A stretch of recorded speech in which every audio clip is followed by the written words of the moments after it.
An inferno turns Los Angeles into a fiery nightmare. Ashes and heartbreak remain. I came out and I saw a fireball. We keep seeing these fires pop up. Residents struggling to flee. I just had to see it with my own eyes. Yeah, I'm kind of in shock right now. Heroes battle the flames as unanswered questions smolder. Right now, we're finding most of them are down or low pressure. Absolutely an unprecedented historic firestorm. The spirit of resilience. 5 friends who have lost their homes, 2 who've lost their entire block. Wildfires ravage California, claiming lives and displacing thousands. Hello, I'm Ahron Young. In Los Angeles, disaster has struck. A series of wildfires transforming the city into a fiery landscape, leaving devastation in its wake. The flames, fanned by relentless winds, have reduced entire neighbourhoods to ashes. Lives have been lost and over 150,000 people have now been forced to evacuate as 6 wildfires rage across the region. Some 10,000 structures have been destroyed, turning once iconic locations into apocalyptic ruins. It all began on a deceptively calm Tuesday morning. Strong, dry winds swept through the city, creating perfect conditions for a small fire to spread rapidly. By mid-morning, the fire had ignited along a bushy hillside near a state park. Within minutes, the flames surged forward, driven by winds that carried them into the heart of the Pacific Palisades, one of Los Angeles' wealthiest and most scenic neighborhoods. Firefighters rushed to the scene, but the fire grew too fast to contain. It has the potential for 200 plus acres in the next 20 minutes. We have a potential for structures being threatened in the next 20 minutes. By early afternoon, thousands of residents were evacuating, many caught in gridlocked streets. Some abandoned their vehicles to flee on foot as homes were consumed by the advancing blaze. I saw when the fire first started, so I rushed over here to pack my belongings and I got the evacuation orders. By sunset, the fire had already devoured 1,200 acres, forcing mass evacuations. The homeowners are saying they're unable to access any exit routes. There's fire on both sides of the road. Governor Gavin Newsom declared a state of emergency, warning that the worst was yet to come. It's incredibly important that we heed the warnings, the calls, that we're not out of the woods by any stretch of the imagination. Over behind us on Enchanted Way, there's probably 4 homes that were lost. I could see from the roof, I could see a structure on fire, so. Meanwhile, another fire erupted in Altadena, east of the Palisades.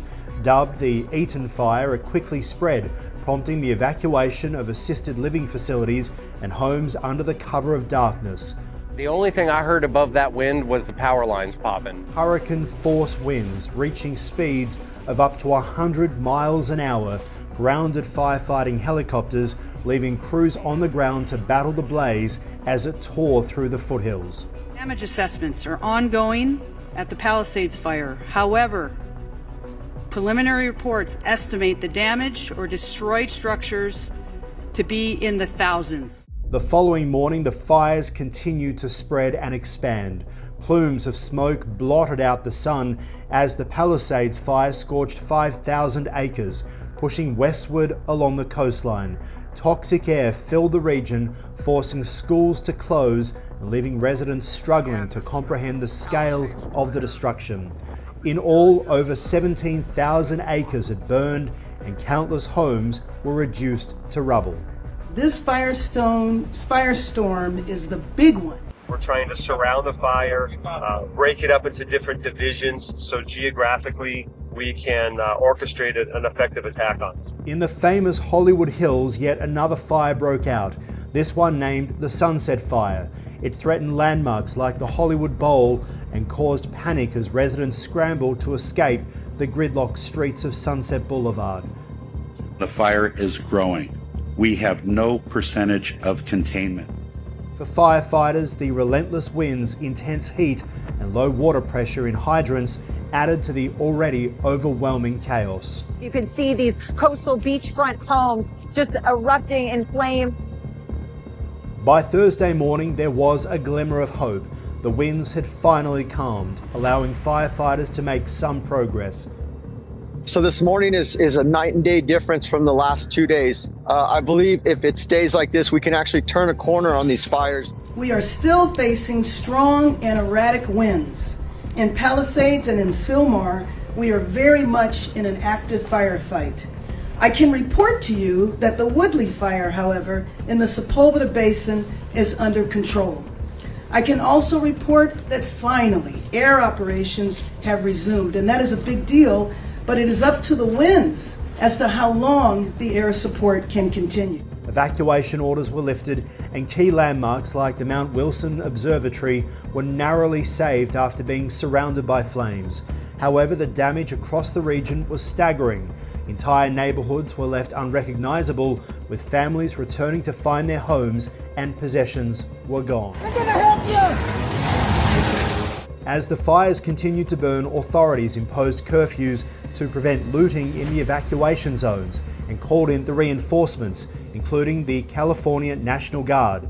Despite these efforts, new blazes like the Kenneth Fire in Bell Canyon kept erupting, forcing fresh evacuations.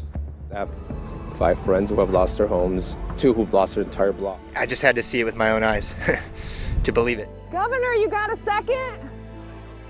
Governor, I live here, Governor.